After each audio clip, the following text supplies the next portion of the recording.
Welcome to Finsiders TV. Barry Butel alongside Jesse Agler. It's Friday. They'll have a walkthrough tomorrow and then take the field in Buffalo on Sunday. Will they take the field with Channing Crowder? Probably not. I wouldn't think so. Crowder hasn't practiced in about a month now. He hasn't been to practice at all this week. Tony Sparano has yet to actually rule him out of this game, but I would be very, very surprised to see Channing Crowder not only start, but play in this game at Buffalo. No doubt about Jake Long being on the field? No, I don't think so. I mean, Long is ready to go. Even if they got to do whatever they have to do to get him on the field, it's not going to matter. He needs to play. He will play. I think that's pretty obvious for everybody. Coach Sparano in a great mood during his press conference today and talking a little bit about relationships. We begin with Ricky and Ronnie. Yeah, he said they had really a tremendous and unique relationship, and I like the way he put it.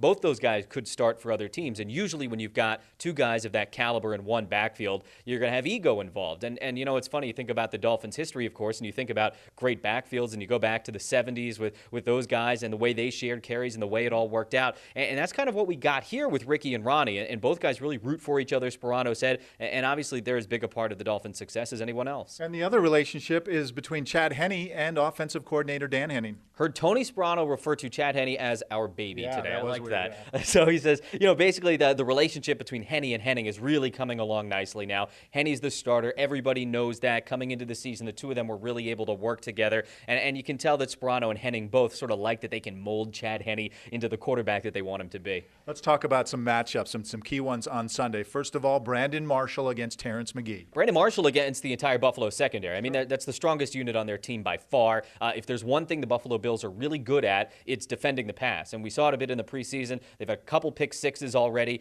They took one back, I think, 90-something yards against Peyton Manning in Toronto in the first game. So they can cover the pass. They can't stop the run, though. And so, I think Ricky and Ronnie, who we just mentioned, are going to be a big part of this one, as they always are for the Miami Dolphins. 9 months after major knee surgery, second year, offensive tackle on the left side, Demetrius Bell against Cameron Wake. Yeah, Cameron Wake, I think, could have a nice day today. We're all kind of pumped up to see what he's able to do. We're all pumped up to see Mike Nolan's defense.